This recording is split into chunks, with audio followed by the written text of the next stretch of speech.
support saya dengan baik dengan cara menonton tanpa di skip, like, komen, dan subscribe.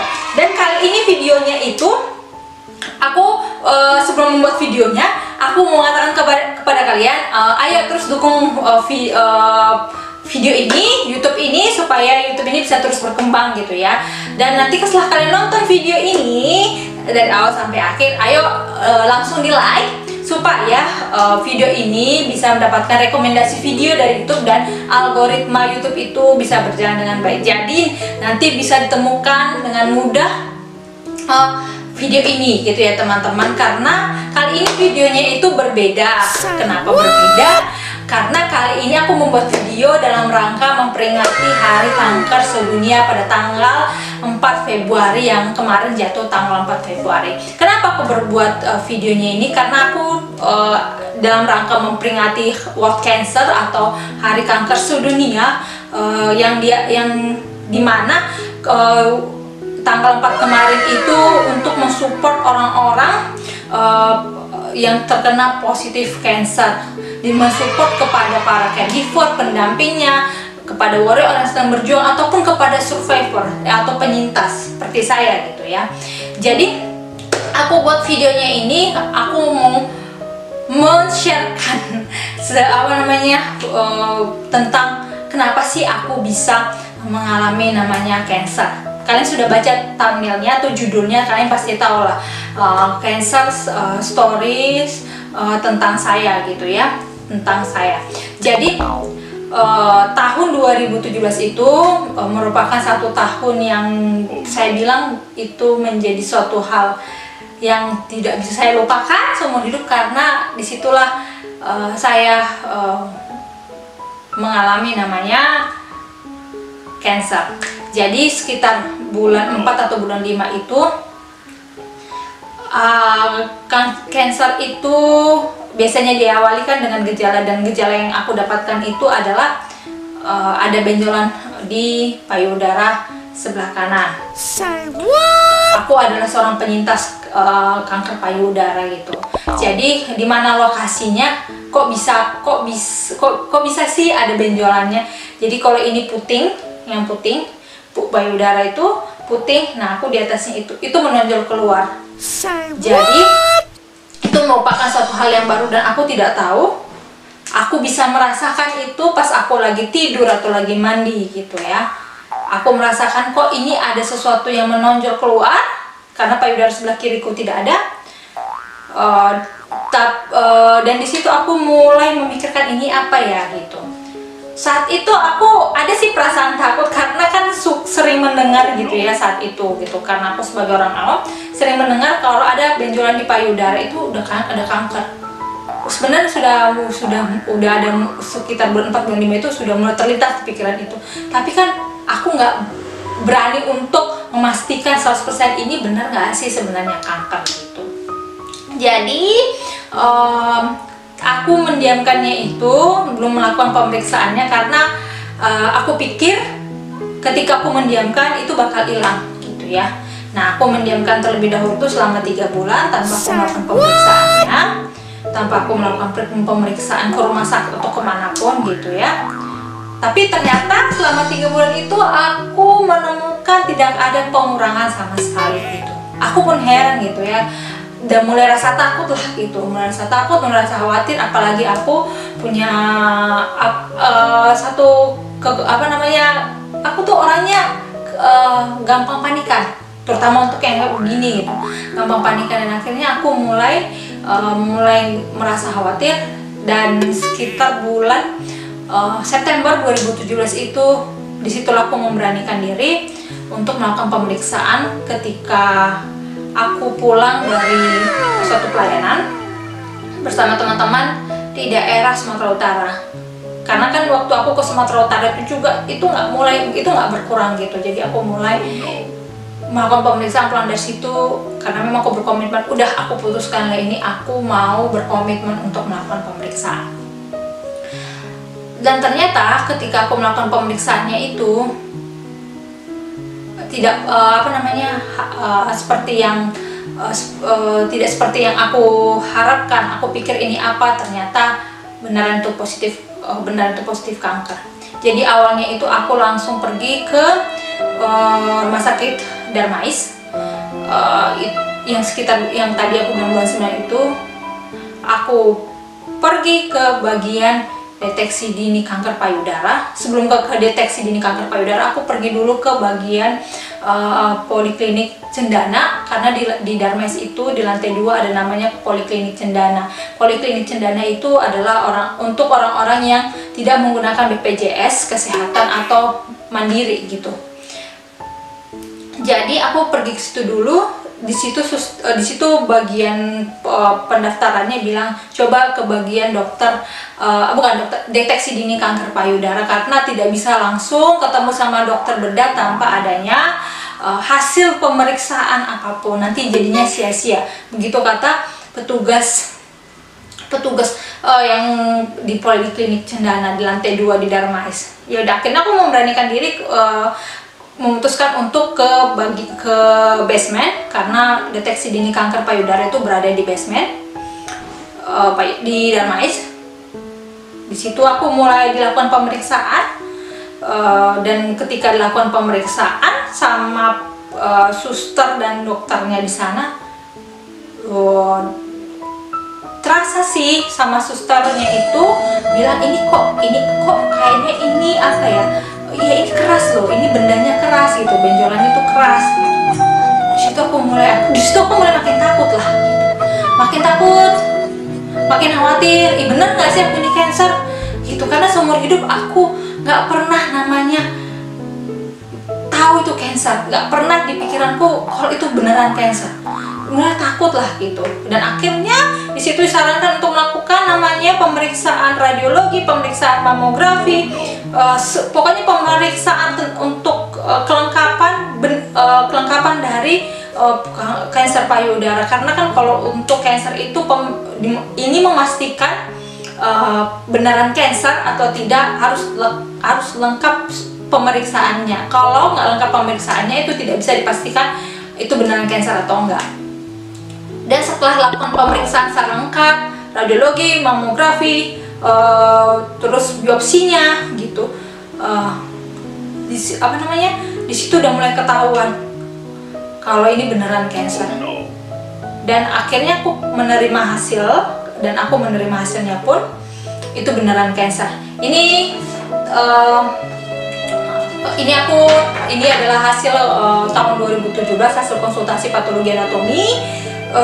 Lokasinya itu payudara ekstra, cara memperolehnya itu FNAB, cairan fiksasi alkohol 96% dan kering, diagnosa klinik suspek karsinoma payudara, makroskopik teraba nodul di payudara dekstra ukuran 1,5 cm x 1,5 cm x 1,5 cm, agak terfiksir padat, aspirasi darah 0,1 cc. Mikroskopik sediensitologi aspirasi benjolan di payudara kanan, mengandung sel tumor yang tersusun berkelompok, sebagian tersebar sel tumor berinti pleomorfik, kromatin kasar, membran inti irregular, sebagian anak inti terlihat. Kesimpulannya adalah positif sitologi sesuai dengan karsinoma mama. Itu pada tanggal, ini hasilnya tuh tanggal 2 Oktober 2017. Tanggal masuknya itu 28 September 2017, hasilnya 2 Oktober 2017, dan benarlah ini positif kanker. Dan hasilnya ini waktu kan aku nggak awam ya, karena aku nggak pernah menyadari kalau ini adalah positif. Ini aku tahu setelah aku bawa ke dokter umum, karena kan di deteksi dini kanker payudara itu tidak ada dokter bedah onkologi, ya ada dokter umum. Akhirnya dokter umumnya menyatakan ini positif. Ketika aku tahu hasilnya ini positif, dan aku ngeliat lagi kesimpulannya positif sitologi sesuai dengan karsinoma mamae, aku langsung nangis. Makanya setiap kali aku ngebayangin tahun 2017 itu aku selalu bisa nangis. Tapi sekarang sudah tidak lah, karena aku bisa terus bisa sekarang sampai sekarang, bisa sampai sekarang tuh survive itu anugerah Tuhan banget gitu. Jadi waktu itu aku disuruh balik bawa hasilnya ini langsung ke Poliklinik Cendana, dan akhirnya ketemu sama dokter di sana. Dokter di sana mengatakan ini harus langsung dioperasi. Sebagai seorang awam yang tidak pernah mengetahui, yang tidak pernah tahu, yang cukup kaget, aku mengalami kanker nomor 1 tertinggi di dunia untuk kategori wanita, dan aku masuk 99% di dalamnya. Aku kaget. Nggak pernah dalam pikiranku, dalam hidupku, aku harus dioperasi. Ini diangkat payudara sebelah kanan. Nggak pernah. Sama sekali nggak pernah. Ketakutan itu ada. Aku cuma bilang, oh gitu ya dok. Nggak ada. Aku belum nangis di situ. Waktu itu aku masuk ke ruang konsultasi, ketemu sama dokternya, bilang, oh gitu ya dok. Iya, kamu harus dioperasi, kata dokternya. Aku terdiam, dan aku bilang, oh oke dok. Pas aku bawa mau melakukan pembayaran, sama petugasnya dibilang ini harus langsung dilakukan tindakan. Di situ aku terdiam lagi, aku takut. Ditanya, kamu umurnya berapa? Saat itu usiaku 30 tahun.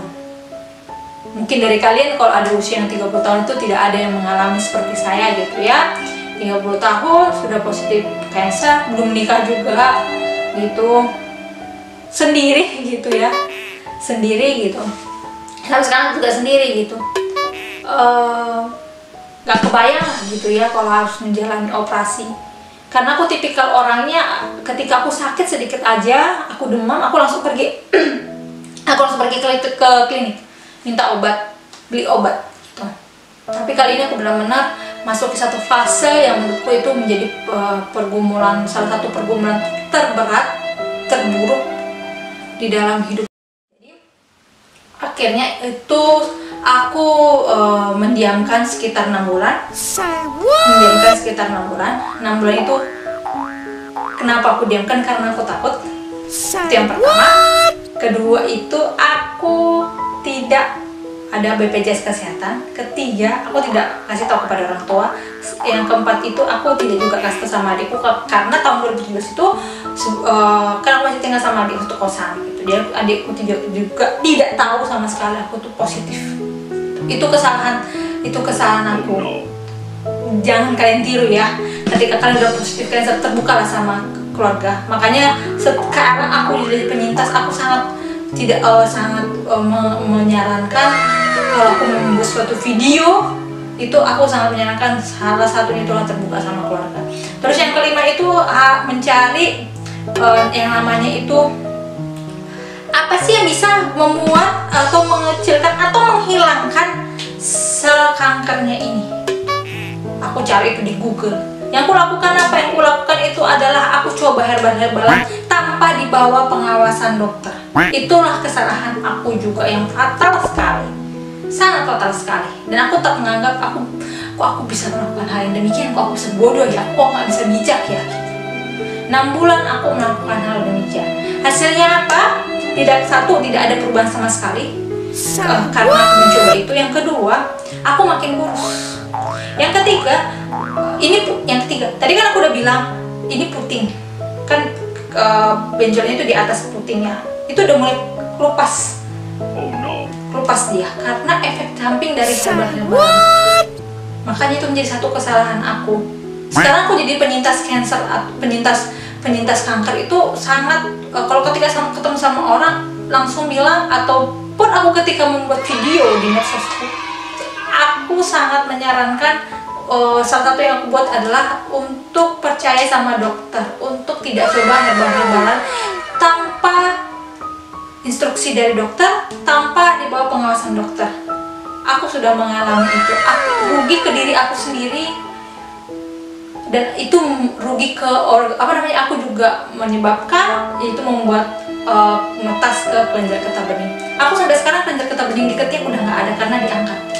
Akhirnya aku itu stadium 3A, grade 3. Tadinya aku pikir ini bukan stadium 3A. Tadi aku pikir itu masih stadium 2, tapi ternyata tidak. Karena pemeriksaannya dari sini, waktu itu di yang 2017 itu tidak ada sama sekali pemeriksaan dari dokternya yang menyatakan ada metas ke ketiak, kelenjar getah bening. Tapi ternyata itu metas. Itu aku sangat menyesal sekali. Dan ya udahlah gitu ya. Ya udahlah. Gitu. Akhirnya kenapa aku bisa melakukan pengobatan terapi medis? Kan bulan Maret 2018 itu orang tua datang ke Jakarta karena akhir 2017 itu aku tidak balik ke Lampung gitu karena ada ketakutan juga sih sebenarnya. Maret 2018 itu orang tua datang ke Jakarta, orang tua juga melihat kok anakku makin kurus gitu kan. Akhirnya sampai di Jakarta ngomong semuanya, sebagai orang tua mamaku down, paling down tuh mamaku nangis, papaku juga sedih gitu kan. Tapi akhirnya di situ aku berani untuk bertekad aku harus melakukan pengobatan medis karena menurutku juga sangat tidak baik gitu, sangat tidak baik. Dan akhirnya Maret ketika orang tua datang dan aku memutuskan untuk balik ke medis. Akhirnya itu tadinya yang itu aku melakukan pemeriksaan gak hanya di Darmais, gak hanya di Gatot Subroto, aku pernah ke Gatot Subroto. Akhirnya tempat yang ketiga yang aku temukan adalah di Surabaya. Di Surabaya itu adalah Rumah Sakit Onkologi Surabaya. Itu adalah saran dari salah satu teman, bisa dibilang kakak rohani sih, kakak rohani gitu ya. Jadi dia yang mengatakan padaku, "Dek, kau cobalah pergi ke Surabaya." Tapi kan aku tuh nggak pernah namanya itu ke Surabaya, nggak ada saudara. Tapi memang Tuhan itu luar biasa baik lah gitu kan, banyak pertolongan lah, banyak banget pertolongan. Nah, akhirnya aku bisa tertolong sampai ke Surabaya, mendapatkan tempat tinggal. Aku nggak pernah ke Surabaya. Teman dekatku gitu, sahabatku juga yang menemani di awal-awal aku ke Surabaya untuk konsultasi, untuk kontrol untuk kayak gimana gitu kan. Akhirnya akhirnya aku bisa ke Surabaya dan bersyukur untuk itu. Dan akhirnya memang hasil pemeriksaan dari Surabaya juga tetap mengatakan ini positif cancer. Tapi akhirnya puji Tuhan sampai sekarang aku bisa menjadi survivor dan aku bisa nggak melanjutkan yang herbal gitu. Dan akhirnya pun aku mengikuti saran dari dokterku, begitu ya teman-teman. Nah, jadi sampai sekarang aku sangat bersyukur sekali, banyak sekali hikmah yang aku ambil gitu ya. Kalau yang pertama hikmah yang aku ambil adalah kalau aku yang paling utama itu nggak boleh namanya itu yang pertama itu turutin dokter. Yang kedua jangan pernah namanya coba herbal-herbalan. Nanti aku buat videonya gitu. Tapi aku habis sekarang bahwa tidak baik kalau sudah dibawa ke rumah sakit. Selama tidak dibawa ke rumah dokter, jangan pernah mencoba. Jangan pernah bermain dengan cancer gitu ya. Jangan, karena ini penyakit. Cancer itu kan penyakit yang disebabkan oleh abnormal yang itu dia tidak terkendali dalam tubuh, bisa merusak sel sehat dan juga organ tubuh. Kalau misalnya aku pertahankan lama-kelamaan metas dia kemana-mana gitu kan. Dan aku naik ke stadium 4, itu stadium paling tinggi dan akhirnya dokter angkat tangan. Yang salah itu siapa? Aku yang jadi pribadi yang bodoh, aku nggak bijak gitu ya. Tapi puji Tuhan tahun 2018 itu aku mengikuti saran dokter. Gitu ya teman-teman, video kali ini tonton terus video ini dari awal sampai akhir, like supaya bisa mendapatkan video rekomendasi video dan juga dapat ditemukan dengan mudah dan algoritma YouTube itu bisa berjalan dengan baik lah. Terus komen, subscribe dan bunyikan notifikasi loncengnya. Oke, sampai sekian dulu ya teman-teman.